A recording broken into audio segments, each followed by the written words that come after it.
Fr Conor McGrath. How are you? Nice to be with you, Gavin. Likewise, it's an honor to have you on the podcast with me today. Pleasure. This is a world exclusive. Yeah. First priest on the Modern Warrior podcast. It's an honor. I hope it don't disappoint, but No. really happy to be here. Thank you. I came across your social media only recently, and I was drawn to the way that you show up there.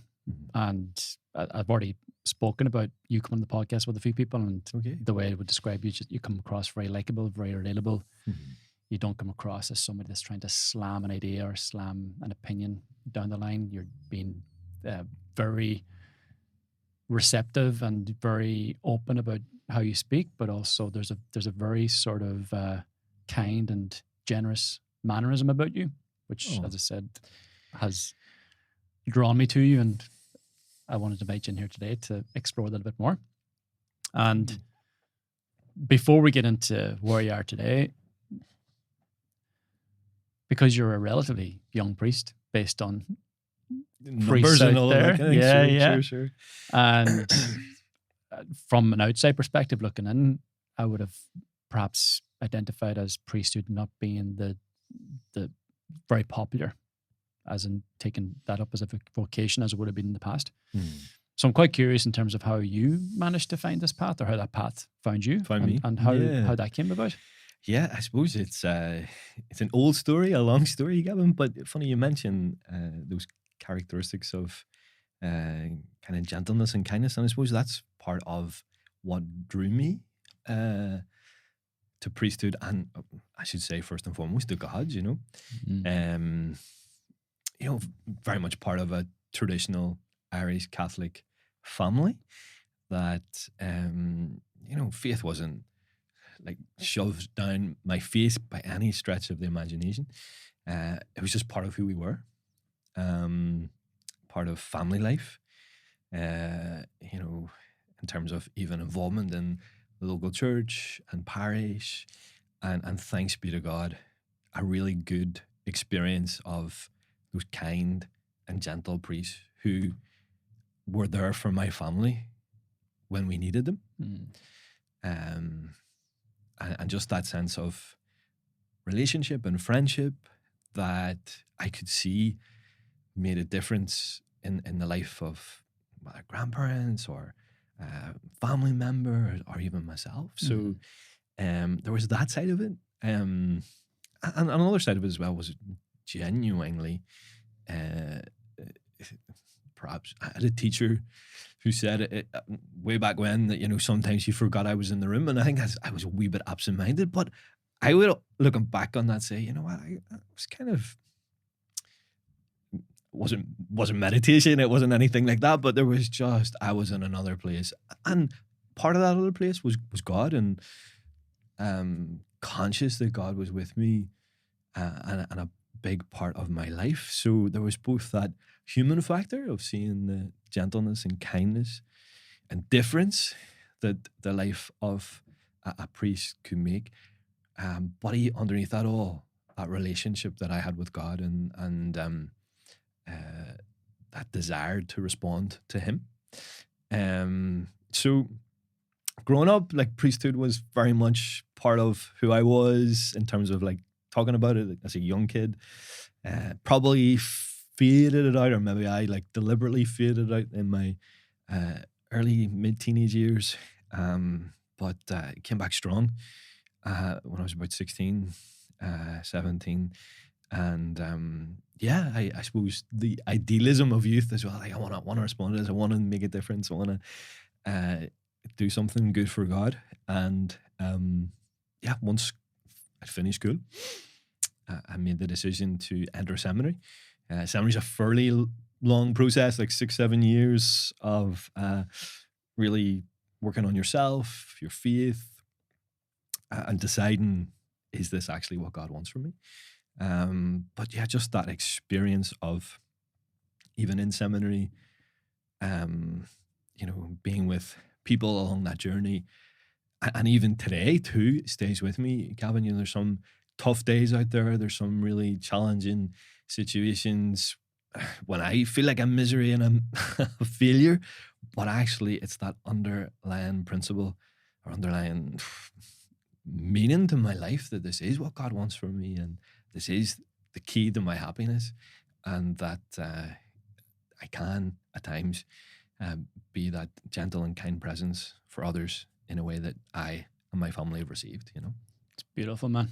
You've mentioned there a couple of times, you didn't say if this is what I want to do or if this is what I feel I need to do. You say if this is what God wants me to do. Sure. And it sounds like you've always had that connection with God and with that divine source. And I feel that we all have it to a certain extent. God is always calling to us, or he's always perhaps guiding or directing us in certain ways, but a lot of us are unaware of that. How did that come about in terms of realizing that this is what God wants for you? What was that process like for you? Yeah, I suppose it is a process of both prayer and also testing it out too, Gavin. I'm even our vocations director, Gavin, so I'm trying to help kind of guys go through this process as well and see, is this what God wants? And I suppose one side of it is, okay, I have my own will, and I know what I want. I also know that sometimes what I want isn't good for me, isn't right for me, and ultimately can, lead me down a path that I don't want to be in. So, okay, if that's true, then if I'm not the final decision maker in this, or if I don't have the whole picture, well, then who does? And I firmly believe by life's experience, as you say, God is in all things.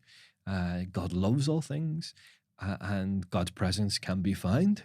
And if that is true, and if I have my eyes and my heart open to that, then God will show himself in those situations, and he will lead, through, it could be something like nature. It could be something like in prayer, with his word. It could even be in church, or it might not be in church. It might be in someone's encouragement. The way when somebody says something, you're like, oh, where did that come from? I wasn't expecting that, but it seemed like some kind of affirmation or confirmation, and that could be anything in life. A messenger from God. For sure. I mean, if we believe God's part of this world, well, then God's, he's not going to come down and shout in your face in any situation, but he's going to use a vessel everything to around. Message. Exactly. I mean, that's the story of Christianity, and of how God uses the world around us in order to gently lead us and guide us. So that was very much part of my story. And there's also something in it that when I cooperate with that, things are really good and clear, and I feel fulfilled. And the opposite is also true. Like when I try to go my own way, things are they're not so good. So there's definitely a way to discern. Discern's kind of the word we would throw out, to process, what God wants from me, and what's ultimately the key to my happiness. And then God would often show you what you think you want, but you realize you don't want until you find what it is that you actually need to do. Yeah. I agree with that as well. Take you down a path that you think you want to go down, to show you all the things that you thought would bring you to where you want to be, to realize that that's not the way. But I had to walk this path to find him, or to find this. Yeah, for sure. To find what I need. And I also think God can use every experience to even difficult situations or different experiences, in order to bring us to a realization of his love and his goodness too. I always say to people who come and say, but what if I make the wrong decision, or what if this is not what God wants for me? And I'll always say, like, God can work not just plan A, but B, C, D, E, F, G. We don't frustrate God. It's we who get frustrated. And he'll always work out a path. not like God's like controlling our lives as some kind of puppet, but he uses our experiences, our personalities, our interests in order to give us what we truly need, you know? So yeah, I'm a believer in that because I've seen it, you know, and I'm a believer in that because I've experienced it myself, you know? So it's I'm with you on that, but for a very long time I wasn't, and you know, that perspective of God showing the way, often, as I said, he can show you addiction, he can show you heartbreaks, he can show you pain, and eventually I feel, I don't know where you stand with this, is that suffering can often be the thing that initiates action, and without the suffering, perhaps you would never actually call out for God or seek God. And I feel a lot of people these days are dismissing the suffering or avoiding the suffering, whereas you actually, it's not nice. Yes, you don't want it, but this is what you need in order for you to reach out to higher power. Yeah, this is his way to collect you again, or for you to find him again. I couldn't agree with you more, Gavin, and I suppose that's the example actually of Jesus himself. You know, if we believe that Jesus saved us by the cross, and I suppose we can, you know, hear the cross as, you know, Jesus died on the cross, you know, and we've heard it so often since no height that it has lost its impact upon us. But like, if we really believe that God suffered out of love for us, died on the cross for us, then our sufferings too bring us redemption and love. And I mean, some of the greatest saints who ever lived, that's exactly their story. You know, it was when they were brought to the point of breaking, even the likes of addiction or pain or suffering, that God showed his love and mercy so much in that situation that it led to a sense of resurrection and new life, and God, and that's exactly where God is. You know, he is in our suffering. In it, it's very difficult to see. I mean, you know, that old poem, the Footprints poem, bit cringy, and we all know it well, where we look back on our lives and you see one set of footprints and you realize that's in the most difficult times, and actually that's where God was carrying us most, and using those experiences in order to shape us, mold us into gifts to the world and gifts to those around us. So absolutely, like it's central to our faith that suffering is not like elevated or held up on a pedestal, but that it is in suffering that we truly experience the redemption of God, and that our lives can really be turned around, you know. It's like that story of Jesus of dying on the cross and then redemption a couple of days later. It's almost as though some part of us needs to die in order to be redeemed. Absolutely. And it's real life, isn't it, Gavin? You know, you think God doesn't lie to us. Like, he doesn't say, you know what, if you come follow me, everything's going to be wonderful. You're going to have something, everything worked out. We'll wrap you up in cotton wool.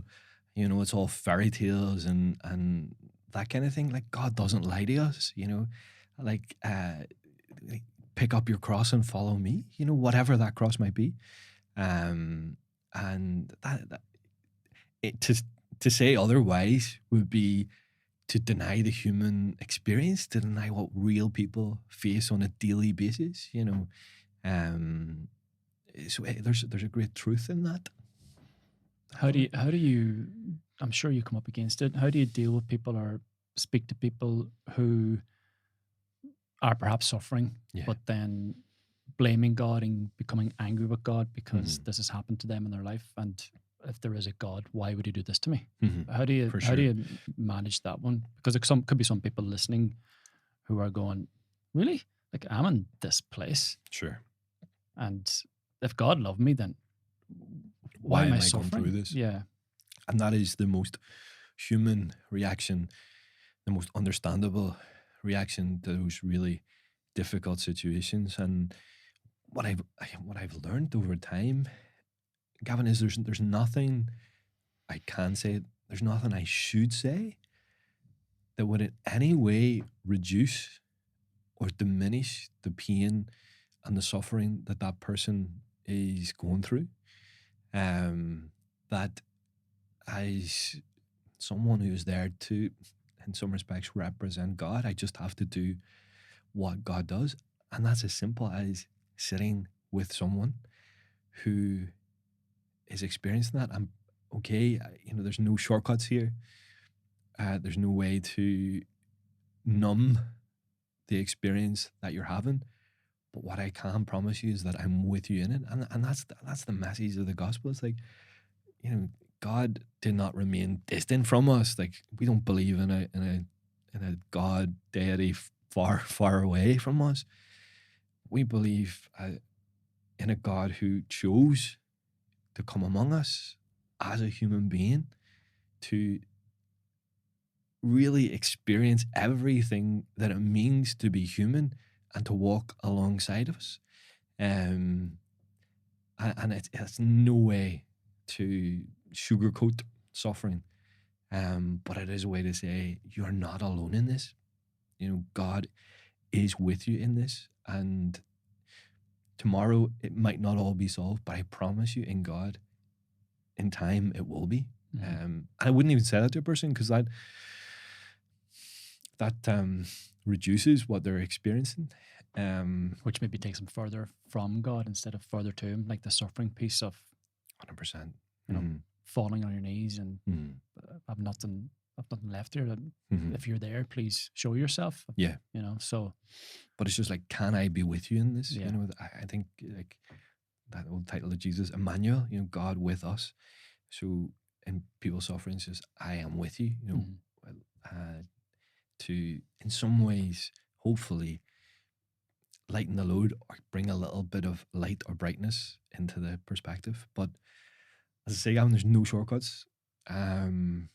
It's a loving, patient role that all of us have, no matter what our background, to bear with those who suffer, and compassion, to have to suffer with, that's what compassion means.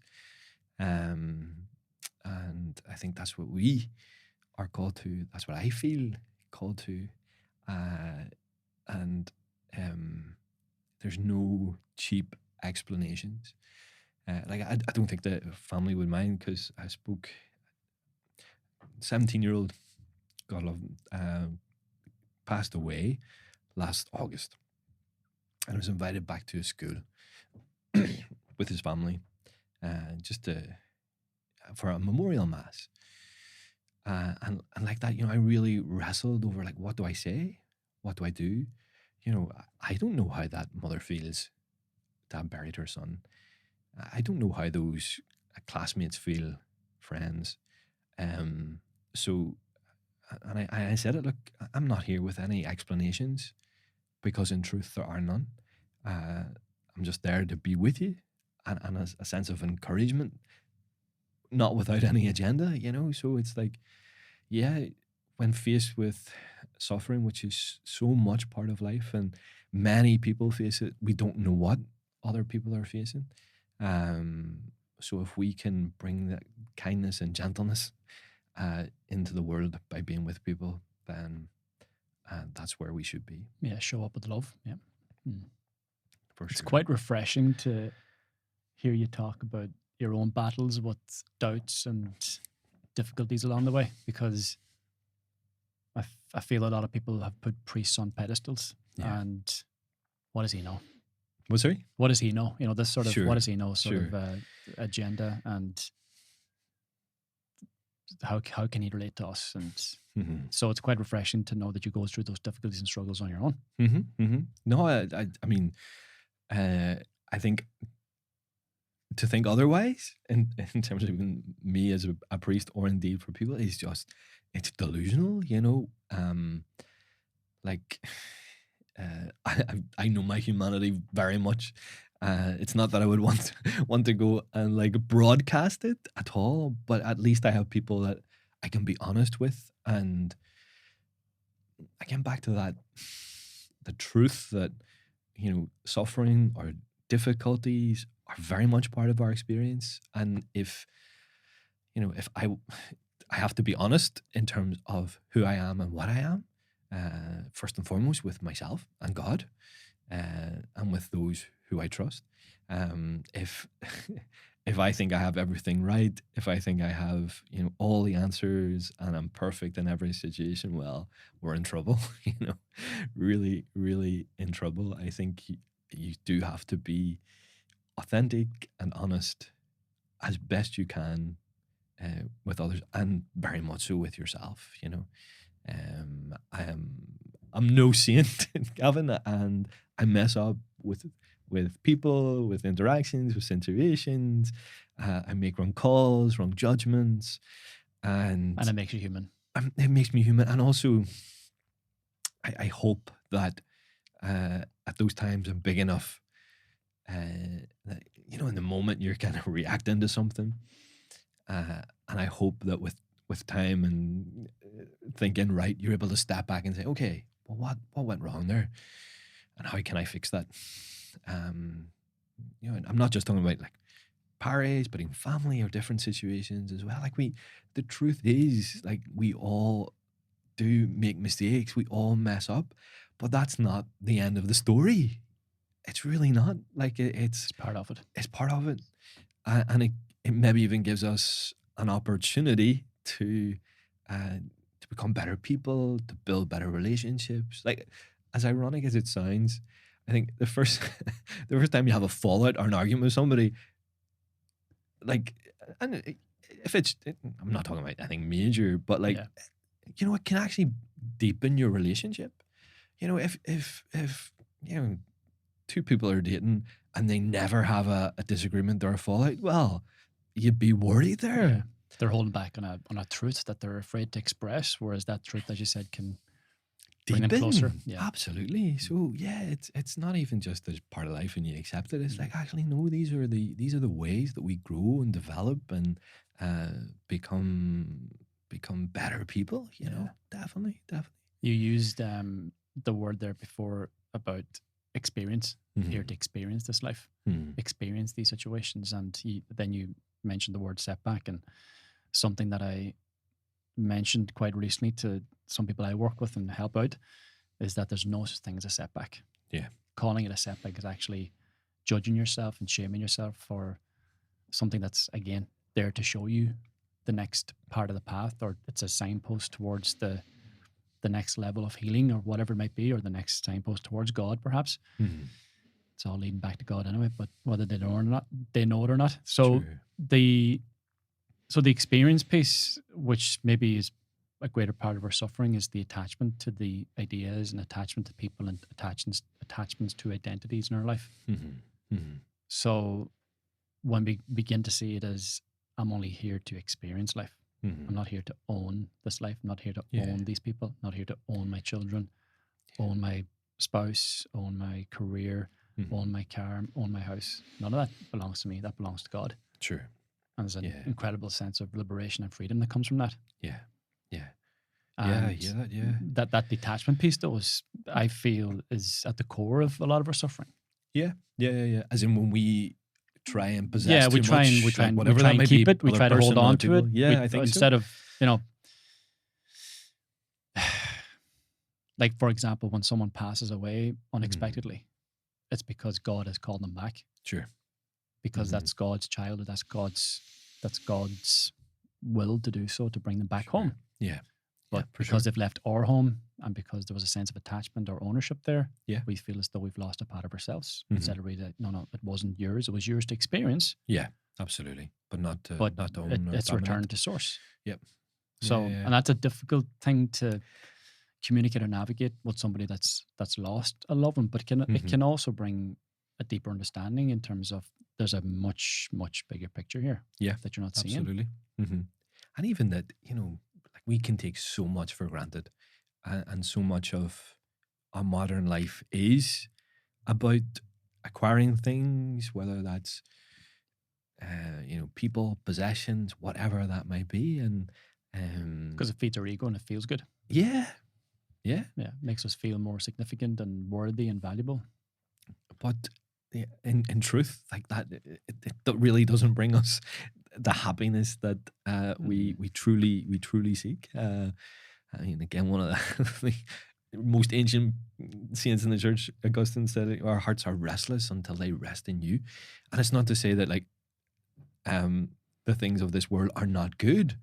They are, but it all leads back. And once, like you're saying, Gavin, once we have that perspective that, you know, we're only here for a time, all that we have, you know, is truly not ours. It's only lent to us for the experience of it. But when I have everything in perspective, in terms of, you know, I am for God, I do desire God, then I firmly believe everything else falls into place. I mean, I just got chatting to a random guy yesterday, and he's not in my church or anything like that. And truth be told, I was just kind of like looking to pass through and not make a conversation. But he was like sharing with me how his life story, really. But over this past 6 years, you know, he's tried to get back to his church and get things right. And he was saying that exactly, like, it's strange that whenever he was searching after things that he thought brought him happiness and contentment, it actually ended up making him feel more miserable. But actually, once he seemed to get God right, then relationship worked out, then job worked out, then, and it's not some kind of like superstitious thing that like if I do what God wants me to do, then everything else will work out. But actually, whenever we have God right, we have the capacity and the courage to get other things right, get the relationship right, be honest in those relationships, you know, do what we need to do in terms of whatever that might be, career, whatever else. So I think, yeah, if we sometimes have, not sometimes, if we have perspective in life, if we realize what we're truly here for, ironically, that's when we become most alive and can really appreciate the good things that this world has to offer. And again, you know, it's a very basic Christian principle. You know, by dying we live. You know, and it's there, but somehow we've kind of lost sight of it and kind of thought that that's old hat, or, you know, that's not relevant to my life. It's actually, you know, when you stop and think about it, there's a lot to be said for that old wisdom, if I can call it that. You know, it's perhaps more than it removes the pressure and the stress of feeling as though you have to hold on to this person or you have to show up in a certain way to this person. I'm talking about relationships. Yeah. Whereas, no, hang on. I'm experiencing something here. I'm actually experiencing the hardship of the relationship. Okay, brilliant. Okay, this is here to show me something. That a big thing that I would mention to the men often, and I'm sure you're in the same line of thinking, is this is not happening to you. This is happening for you. It's happening for your good. It's not here to break you. It's here to build you. Yeah. If you can change your perspective and find the teaching in the trigger or find the purpose in the pain. So, and then, as I said, once you become an observer, things start to change. Yeah. Well, this is interesting. I see these moving parts here and I can identify my part to play here. And this is here to show me how to show up more lovingly. And she's asking me to be more trustworthy. And but I'm putting myself under pressure and stress because I pretended to be something that I'm not in order to hold on to this person or hold on to this idea. So I feel there's a release there and a freedom there that allows you to fall further into love and not veer away because you're afraid. Yeah, absolutely. That avoidance is huge in a relationship. Yeah. Because ironically, the more we try and hold on to something, the more we can lose it. Yeah, of course. Yeah. You sort of suffocate, you take the life out of it. Yeah. Yeah. Yeah, definitely. Yeah. What's the thought process on the church at the moment, and how do you see the church as it is right now? Because a lot of people turned their back on the church over the years, and of course, you're well aware of allegations and accusations and all of that darker stuff in the Yeah. past, which takes away from the essence of the church, I Sure. believe. Sure. Where do you sit with all that? Yeah. I suppose even that's something that we as a church, particularly in Ireland, have been navigating for this past 20, maybe plus years. And I think first and foremost, in the same way as we're talking about personally, you have to acknowledge those feelings to move on in the same way the church has to. And I think we have done a lot of work. There's never enough that you can do, but the church has done a lot of work to try and bring sorrow and healing to those experiences. On the other side of it, what I would say, Gavin, is, I mean, we talk about kind of generational changes and things like that. In some respects, and thankfully, and I hope it will continue to be, how the church dealt with it is a thing of the past in terms of those cover-ups, and you're never truly going to remove or keep safe every single situation, whatever that might be. But how I think the church now has good, robust procedures in place that deal with that. And we've really learned from that experience. And I hope we continue to learn from that experience to make sure that those in our care are as safe as they possibly can be. So that's that reality. The other reality is that, you know, as vocations director, for instance, I'm talking to some people who'd be in their, like, say, 18, 19, 20. They're at university.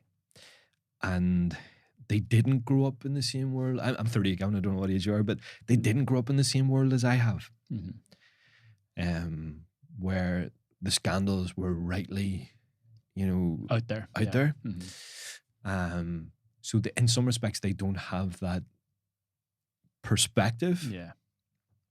What they do have is they see this world.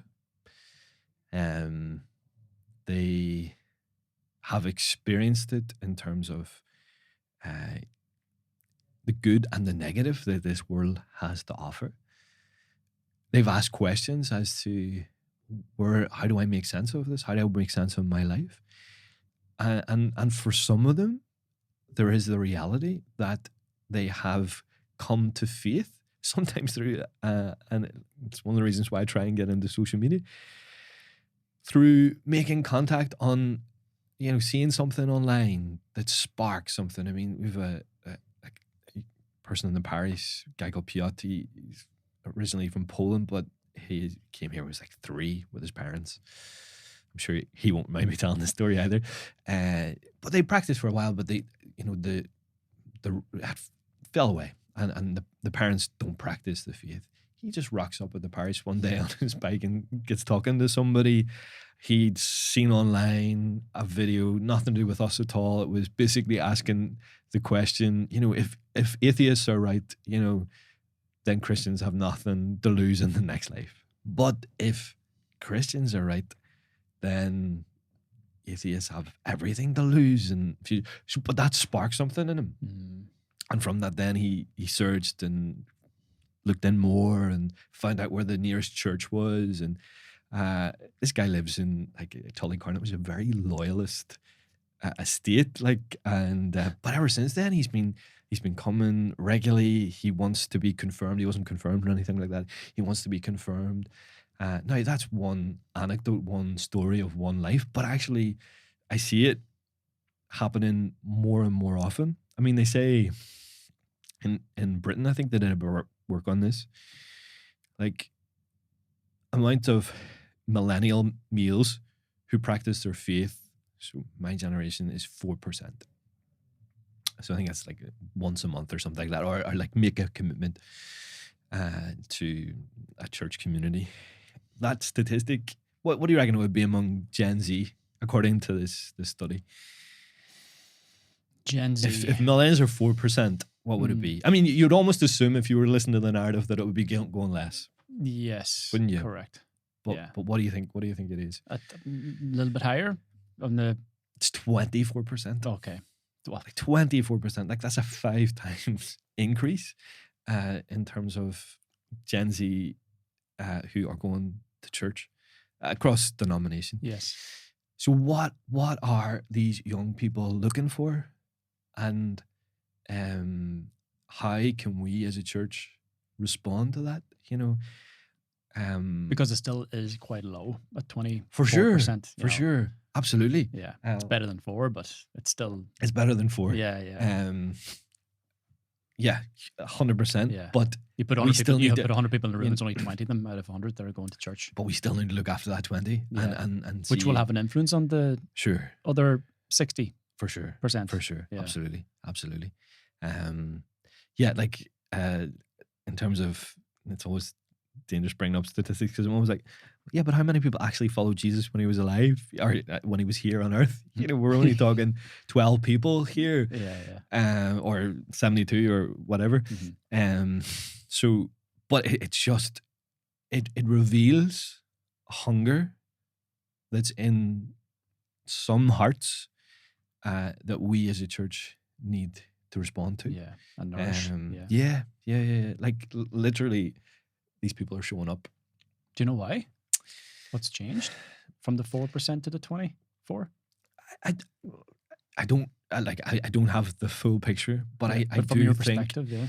I mean, I think when we look at the world today, it's a very different place than it was 20 years ago, maybe 30 years ago. It's become a lot more complicated and disconnecting, for sure. And I think faith, God. Well, I think God is the answer always, but I think specifically the church is offering to those who are seeking answers an answer. And it's not the complete picture. It's not all the answers, but it is the church is seeking to satisfy the hunger that is there, and it brings that, like the Catholic Church specifically. I'm right in saying the oldest institution on planet Earth. So within that, there's a stability that, if you think of like governments or trade or like way of thought or philosophies, or they just seem to be more changing quicker and quicker and quicker now. And some things in today, it's out tomorrow. This competing thought, a lot of confusion, and then you have this institution, for want of a better word, that has a continuous link over 2,000 years and a sense of stability and clarity that is sometimes missing in the world. And again, it's not to say it's all the answers, it's the complete picture for everybody. But it is a refuge and a foundation that you can go to and build upon, Yeah. Big thanks to Earthkind, our new sponsor of the Modern Warrior podcast. They have some incredible products like the tallow and honey balm, which is great for skin hydration and repair. And then they've got the wild yam balm, which helps to relax the body and calm the mind. I've been using both of these products. The wild yam balm has certainly been helping with my sleep, and the tallow and honey balm has certainly helped with my skin. So go check them out. Click the link below and grab yourself a couple of these. The part that I was actually thinking of there is there's comfort or there's stability and predictability. Yeah. And the question that was coming to my mind before that came to my mind was, when you go to mass, it's usually there's a certain process that's quite familiar and it hasn't really changed, if at all, over the years. Centuries, yeah. And I was curious whether that, in your opinion, if you're in a position to do so, whether that requires some change to be able to maybe communicate to people in a different way through what has changed in the world. But then I thought, well, maybe there's stability in the predictability of going to Mass, and there's a sense of comfort that Mhm. is familiar. Yeah. It's familiar. Absolutely. I think like ritual, for want of a old-fashioned word, is actually really important to the human psyche. You know, like every religion has some form of ritual in it, and there's a reason for that. You know, it's not just somebody sat down one day and said, "Okay, let's do all of this." You know, they actually it both like Mass, for instance, is our worship for God of God, but actually there's a line in one of the prayers where it's like, you know, worship itself is God's gift to us. It adds nothing to God's greatness. Like God is God, Yeah, whether we show up or not, whether we do or say what. He's not worried. He's not worried. Yeah. But it's itself God's gift to us. And I see that, and not even in terms of Mass, Gavin, but say, for instance, the many wake houses over the years that I've attended, or indeed bedsides where a person is dying. And, you know, rightly, it's a very emotional and traumatic experience for people. And, you know, I know initially when I was like literally we carry a little book called The Ritual. Like back in the day, you'd kind of go in and I'd be slightly terrified, you know, particularly some really difficult situations you'd be going into. And what I found in those experiences was and it's not a cop out, but actually the safety that's in the ritual. That I know what I have to say and do. I know you have the interactions before and after, but when it comes to the prayers, I know what I have to say and do, and those who are suffering know the prayers. I mean, and they find great peace and solace. Like even you know somebody's hyperventilating and you breathe in your bag, and it's the whole thing of like slowing down the breath. And I saw a doctor. It was in Lourdes, so it was kind of in a Catholic context, shall we say? And she just got the girl who was panicking. Just keep praying the Hail Mary, pray the Hail Mary, pray the Hail Mary, or you know and there's something in that ritual, in the repetition, that actually, whether we're conscious of it or not, feeds our souls. So like even in terms of like Mass, and I mean it's beyond my pay grade as to what changes, what doesn't change, or what stays. But what I would say is it's the familiarity of it. No matter where we go in the world, like as Catholics, you rock into a Catholic church in Peru, you know, and it's going to be the same as what it is in Dublin. So that connection too, isn't it? Yeah, I mean, and that we're all connected to this, and we're all here and we together. all belong, you know, and that there's something familiar in it, and we're brothers and sisters in this, and so yeah, I think sometimes ritual can be challenging and can get a bit boring and monotonous, but actually when you know the rubber hits the road and we really need it, it's actually a source of salvation for us, you know. Yeah, I think it's very refreshing to hear that, because the belonging and connection piece is what I feel drew me to the church in the first place, although I wasn't aware of that at the time. I loved going to church as a kid. It was, I mean, I didn't have to be dragged to church. I loved going there, and I became an altar boy, and I loved being involved in the whole process. I mean, being an altar is like being on stage for a 8, 9, 10-year-old kid. It's like, well, I'm up here. I'm ringing this bell. I'm burning the incense. All of that. So it's just being involved was incredible. And somewhere along the way, I lost my way, and I feel I allowed as I mentioned to you earlier, I allowed those stories to inflict me and to and to feed me with a sense of bitterness, or sense of anger. Yeah, sure. And recently, I decided, I've found God in different ways over my life, or He's been finding me in different ways in my life, but I didn't entirely connect it back to church immediately. But then I came to a realization around Christmas time that, okay, you know, you've a choice here.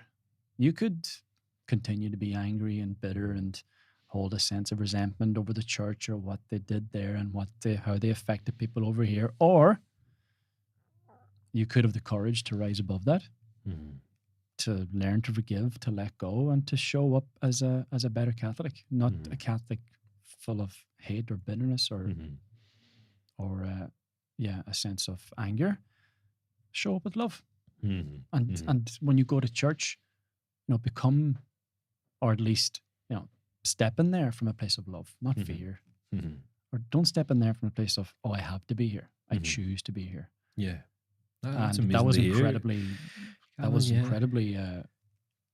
That was an important shift for me, because with all that has been said and done in the past, okay, do you want to keep living in the past, or do you want to rise above that? Sure. And do you want to be sucked into the fear or the hatred, or are you going to rise above that? And the whole process, and this is the work I do with men, is to help them become better men.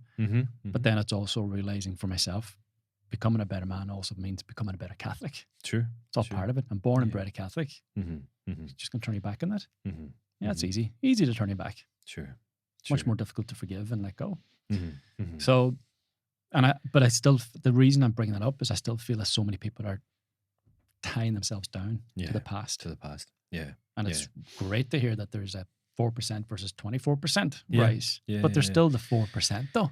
For sure, absolutely. And that's what my about generation, them? Absolutely. And, so how do we get a message over to them to say, hey, stick in there back. And sure. Forgive. Absolutely. Yeah. You belong here. You're connected here. Hit the nail on the head. Because that whole other, the belonging and connecting piece is, I found belonging and connections in other places. So I replaced the church with things like alcohol, with things like porn, to feel that sense of connection that I'd lost in the church. And I'm looking at the world, I'm working with men every single day who are also finding the sense of connection or belonging in cocaine or alcohol or with so-called friends. Sure. Whereas, the connection you're looking for here can be found through God, and you feel closer to God, or you feel at least maybe this is where you belong when you go to church. Yeah. And that's absolutely central to like our faith, Gavin. We pray our Father. We don't pray my Father. So that sense that I have brothers and sisters with me in the fight, in the experience, is so essential to it. That sense of belonging. Like it's not just me and God. It's us and God with us. And to be able to rejoice together, suffer together, pull each other through, like that's absolutely essential. And it's actually so much part of like what it means to be human as well. So I think that sense of belonging is key. And it's one thing we try, even within our church context, parish context, just to give people that sense of belonging. They used to say, like back in the day, people believed, they belonged, and they behaved, or maybe the other way around, behaved and belonged. Whereas nowadays, actually, they say it's changed. Like what we as a church, as Catholics, need to do first is give people a sense of belonging. Then they'll believe, not they will believe, but they'll come to believe because of the love, the care that you have shown them. And then maybe they'll behave, that'll be the bonus in the end. But they will, their lives will change in terms of where they want to live more authentically. That's what I mean by behave, to live authentically. But it's first belonging. And actually, it's so much of what the world pretends to offer, but doesn't offer. It's like, the world, it can be a very isolated, lonely place for so many people, and the illusion that the phone gives us that we're connected to people, we're like you were talking about it before we started, in terms of like seeing somebody face to face, and like, don't get me wrong, like it's really good that you can reach somebody at the other end of the world, but if I'm just scrolling through reels and feeling that I'm like in the moment being connected to people, and then like as soon as that's over, I'm there. Emptiness, So I think that is where what the church has to offer, and it's who we are. Like the church means, it's about the people of God together. Yeah, definitely. You're actually talking about something recently there on your socials about fasting and the importance of fasting, and I'm actually quite intrigued about the whole fasting process because it can bring us closer to God. And you know, the partner of the podcast here, Earthkind, Shane Ryan, who kindly sponsors us, is big into fasting. I had a conversation with him yesterday. He said, "Man, hey, when I'm fasting, I'm connected to everything on a deeper level, and I'm connected to God on a deeper level." Yeah. All right, interesting, because I haven't done the prolonged fasting piece. Yes. So I'm intrigued of your perspective and your idea around fasting and why it is important for us to fast. Sure. And with that, Gavin, I think, as always with these things in faith, there's both the human aspect and the spiritual aspect. This is not about losing weight, people. No, for sure. And if that helps, great.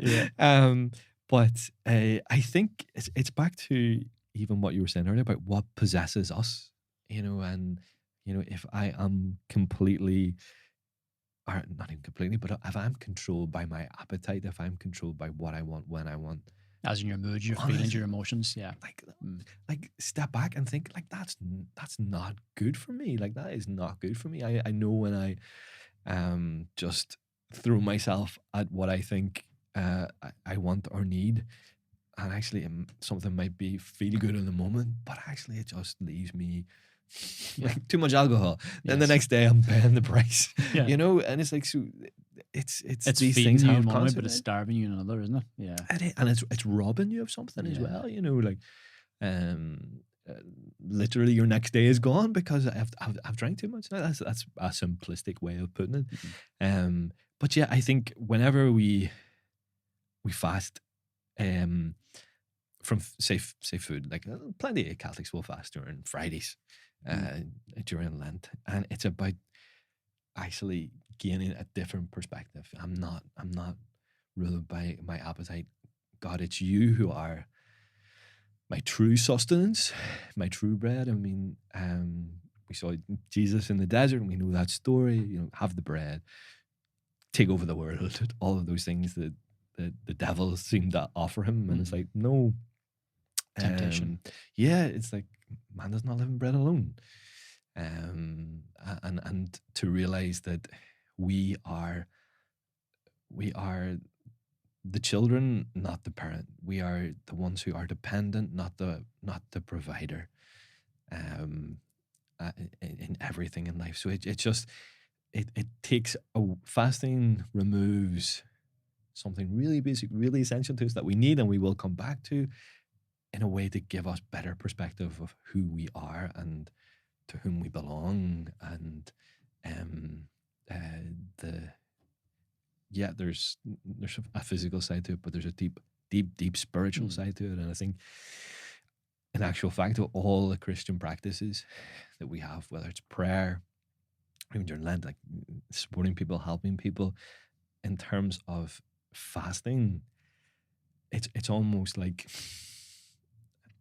it's so strong about what it can do for us, and just that act of self-discipline, in a way that truly helps us. I think fasting is a really powerful thing to do.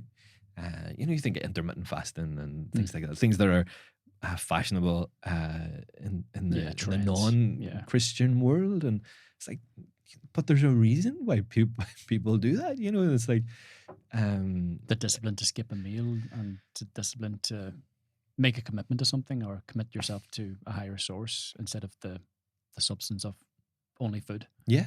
And does it sort of go back to that voluntary hardship to initiate some level of suffering to then give it to God? Yeah, transformative suffering. I think so. Not suffering for itself. Yeah. Never suffering for itself, but transformative suffering, and where that can lead us and how that helps us, in terms of perspective, in terms of who we are and what we are. So, even like, it's not, if I'm fasting to make myself miserable or to make other people miserable, it's kind of missed the point, or maybe it's showing you the point. Yeah, true. I'm a misery. Yeah. But it's transformative suffering. Like, why train? Why exercise? You know, there's some days in life you're not going to want to, and it's going to be really hard and really tough. Mm-hmm. But actually, the long-term benefits of it are, are there to very obvious. You know, so it's almost like something that pleases in the moment, but actually has long-term consequences. Whereas actually something that's painful in the moment, but actually has long-term good consequences. And I think fasting is that, and the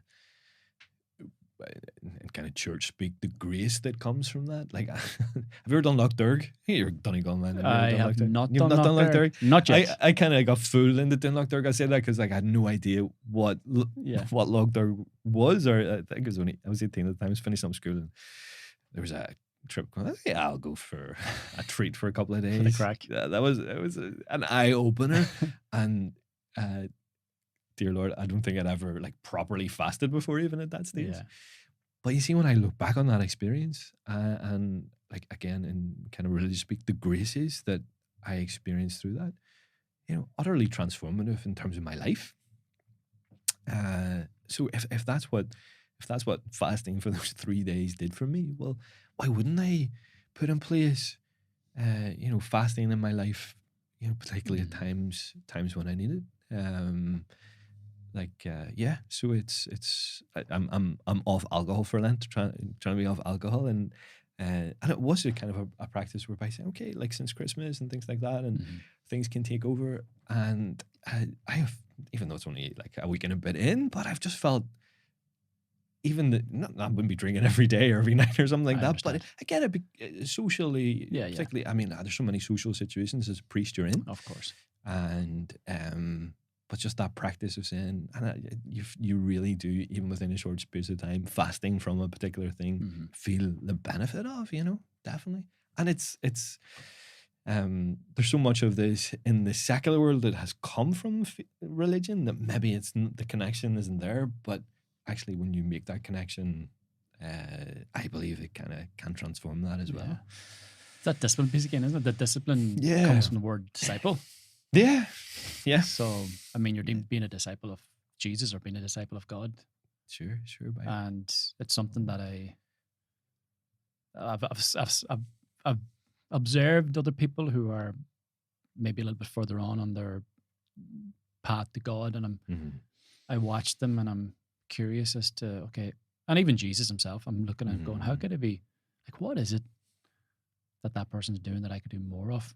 And I'm looking at it's discipline. It's the discipline to show up. It's the discipline to meditate, the discipline to pray, the discipline to do what is right instead of what is easy. Like discipline. That's what it is. And it's, again, you know, we look at, well, again, your perspective, but I look at Jesus and his disciples, and then realizing, the disciples maybe didn't finish there. We are the disciples. It's continued.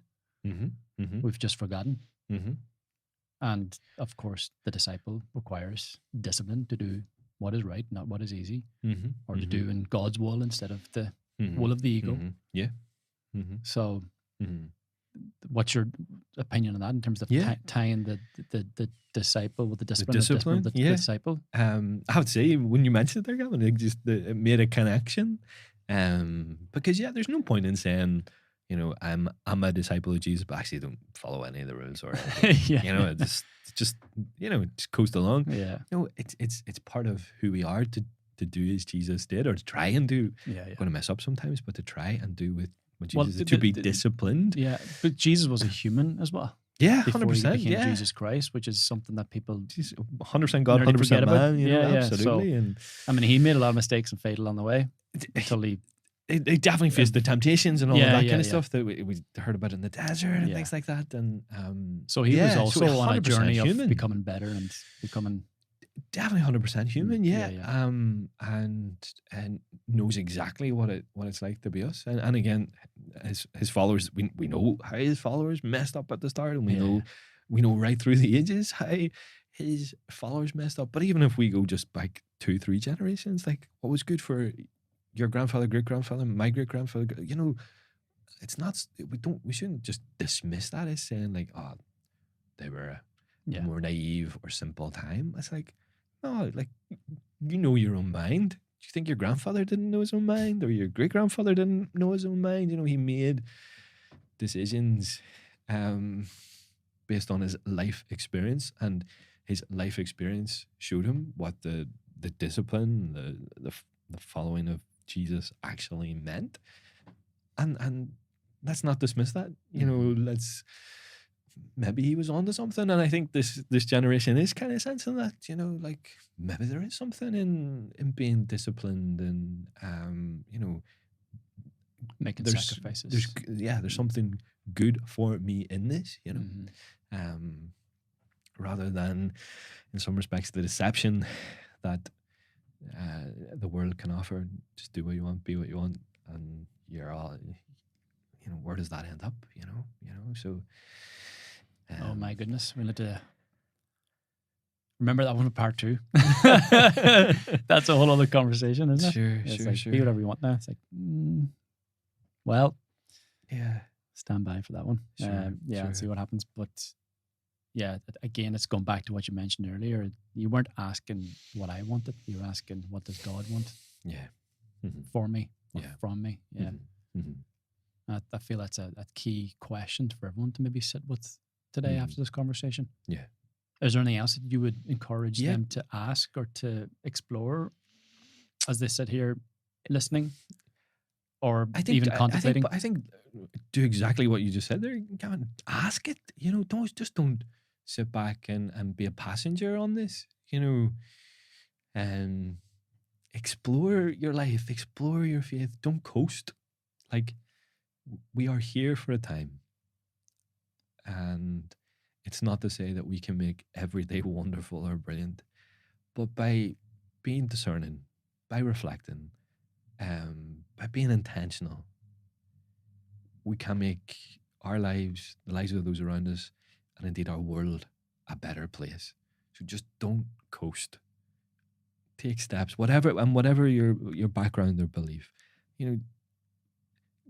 delve into it and really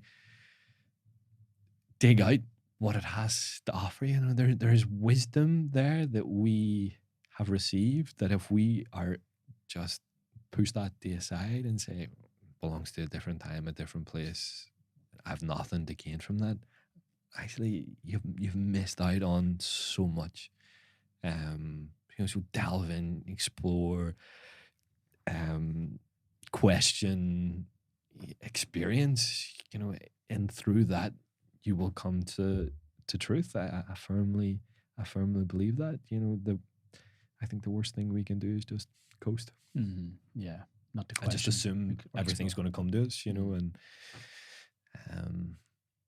so don't live half a life, live fully, and everything that means, show up with love, not fear. Yeah, definitely. Thank you, Father. And pleasure. I'm enjoying your content on social media, so keep putting it out there. Yeah, it seems absolutely. like you're getting a great reaction as well. And for anyone listening to this podcast, please let them all know. Yeah, please. Where they can find you. And either on Instagram or I'm on Facebook as well. It's Dun and Conor Vocation. So please do.